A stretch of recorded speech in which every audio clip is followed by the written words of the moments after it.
नमस्कार। आपका हार्दिक स्वागत है हमारे चैनल कॉस्मिक एनर्जी में। आज हम आपको बताने जा रहे हैं तंत्र के बारे में। तंत्र क्या होता है और तंत्र से कैसे बचें। तंत्र एक प्रकार का कुछ देवताओं को पूजा का विधान है। तंत्र के द्वारा उनको रिझाया जाता है कि वह हमें उनकी कृपा जल्दी प्राप्त हो। पहले तंत्र का प्रयोग सिर्फ कुछ लोगों के पास ही होता था, बट आजकल तंत्र पर पुस्तकें, लेख, वीडियोज़ आदि बहुत मात्रा में प्राप्त होती हैं। बट आजकल कुछ लालची लोग अपने फ़ायदे के लिए इसका नेगेटिव रूप से यूज करते हैं। अब आप सोच रहे होंगे कि वह कैसे यूज करते हैं। आज के समय में हर कोई पैसा, दौलत, बड़ा घर, बड़ी गाड़ी और लोगों को दिखाने के लिए लग्जरी लाइफ प्राप्त करना चाहता है। तंत्र का ऐसा कोई गुण नहीं होता। तंत्र का कोई गुण नहीं होता। वो ना तो बुरा होता है और ना वो अच्छा होता है। उसे अगर आप पॉजिटिव रूप से यूज़ करते हो तो पॉजिटिव मतलब एनर्जी में तब्दील होता है। अगर नेगेटिव रूप में करोगे तो नेगेटिव रूप में यूज होगा। मित्रों, आज की वीडियो थोड़ी सी लंबी हो सकती है क्योंकि इस पेचीदा चीज़ पर ना आपको बहुत कम वीडियोज़ मिलेंगी। तो इसलिए आप मतलब हमें स्काइप ना करके आराम से मतलब बैठ के हमारी बात को सुनिए। तो आगे हम बता रहे हैं। तो वह तो एक ऊर्जा है, उसे मतलब संचालन करने वाला कैसा है उस पर निर्भर करता है। मान लो एक कार है, आपके पास गाड़ी है, कार है, जीप है, ट्रक है या कोई भी चीज़ है, तो आपने देखा होगा कि वो अपने आप नहीं चलती। उसको चलाने वाला कौन होता है? एक ड्राइवर होता है। अब बिना ड्राइवर के ये गाड़ियाँ चलती है? नहीं चलेंगी। तो ड्राइवर है जो, वह चाहे तो उस गाड़ी को किसी चीज़ में ठोक दे। अगर मान लो बस में 50 यात्री बैठे हुए हैं और ड्राइवर तो एक ही होता है ना।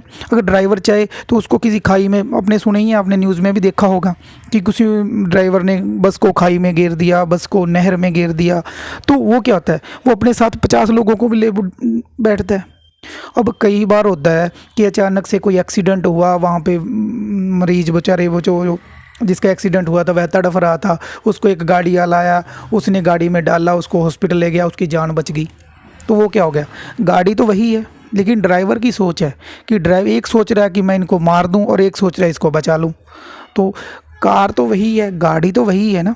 तो वही है, वही चीज़ तंत्र है।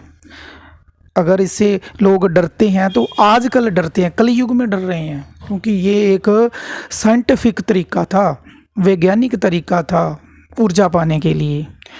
तो ये नेगेटिव और पॉजिटिव दोनों ही होता है। तो बट आजकल लोग करते क्या हैं कि उसे बुरा बनाया जा रहा है, तंत्र को बुरा बनाया जा रहा है, क्योंकि वो ऐसा ऐसा करके मतलब हर किसी को कह देते हैं ना कि अब कोई भी काम आपसे नहीं हो रहा, आप कहोगे कि ये काम हो जाए तो उसके लिए आपको तो मतलब पैसा देने में कुछ जाता नहीं है ना। तो इसलिए अब अपना क्वेश्चन आता है कि तंत्र से बचें कैसे, उससे बचाव कैसे किया जाए। तो इसका एकमात्र उपाय है कि आपको अपने इष्ट का मंत्र जाप, ध्यान, मेडिटेशन आपको करना ही पड़ेगा।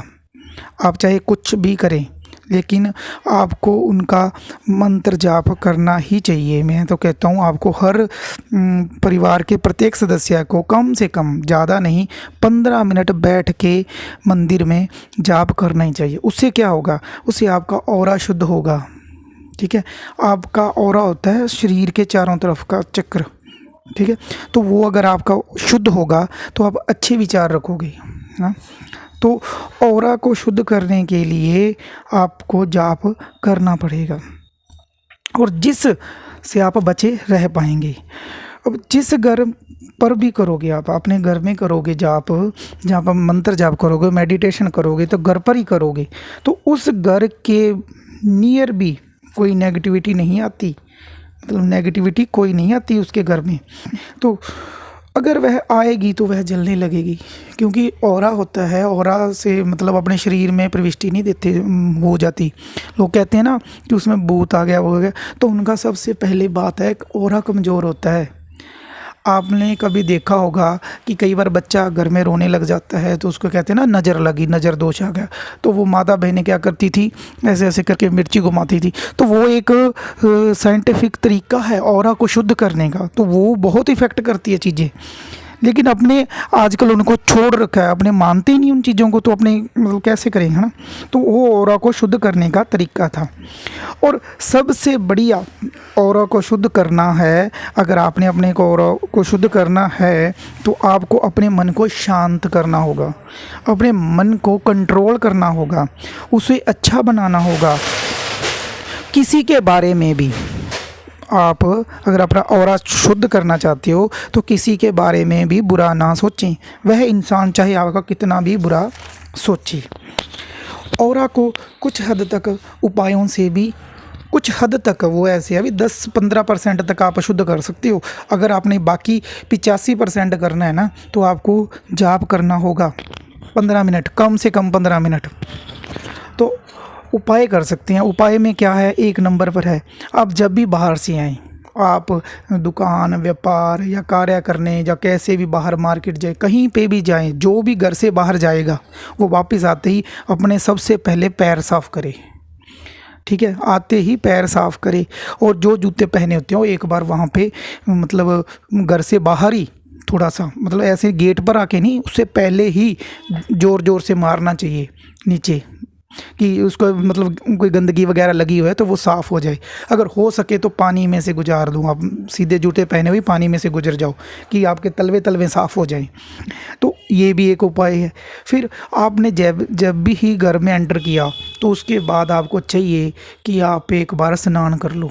स्नान करने के पानी में आपने एक चुटकी नमक डाल के स्नान करो, इससे ऑरा आपका साफ़ होगा, आपकी मलिनता साफ़ हो जाएगी। ठीक है। और दूसरा, अगर घर में माता बहनें पोछा हर रोज़ लगाती हैं, मंगलवार और शनिवार को अगर आप 2 ही दिन कर लो, मंगलवार और शनिवार को अगर पोछे के पानी में नमक डाल के लगाओ तो आपके घर का ऑरा भी शुद्ध हो जाएगा, आप पर नेगेटिविटी चीज़ों का असर नहीं होगा। क्योंकि ये आजकल इतना तंत्र भी नहीं है किसी के पास, क्योंकि कुछ हद तक तंत्र को बनाया जाता है। 10% क्रियात्मक रूप देके आपको वैचारिक रूप से डराया जाता है। अब मान लो किसी बंदे का घर है तो उसके बाहर अपने कुछ खून के छींटे वगैरह डाल दिए, चाहे किसी जानवर के ही हैं, चाहे कुछ 2-3 कुछ भी रख दिया आपने, तो उसको क्या माइंड सेट हो जाता है उसका कि उसके पर तो तंत्र हो गया, क्योंकि वो किया 10% जाया। क्योंकि तंत्र की गुप्त विद्या है वो आजकल किसी के पास है ही नहीं। ठीक है, सिर्फ डराने के लिए वो चीज़ें कर देते हैं और अपने अपने मन में सोचने लगते हैं कि अपने पर तो तंत्र हो गया। और सबसे बड़ा तंत्र को सफल करने की बात है डर। अगर आपके मन में डर नहीं है किसी चीज़ के लिए तो आप मतलब आपका ऑरा अपने आप शुद्ध होने लग जाता है। एक तो डर और एक वैचारिक शुद्धता आपको इन चीज़ों से बचा के रखती है। तो इन उपायों को इस्तेमाल करके आप डार्क तंत्र, काले जादू से भी बच सकती हैं। तो मित्रों, आज की वीडियो आपको कैसी लगी हमें कमेंट करके ज़रूर बताएं। अगर अच्छी लगी तो लाइक शेयर करें, और अगर अभी तक आपने हमारा सब्सक्राइबर नहीं किया तो आप सब्सक्राइब करें। सब्सक्राइब करके ऑल बटन पर प्रेस करें, और जिससे कि हमारी नेक्स्ट वीडियो आपको नोटिफिकेशन के रूप में मिलती रहे।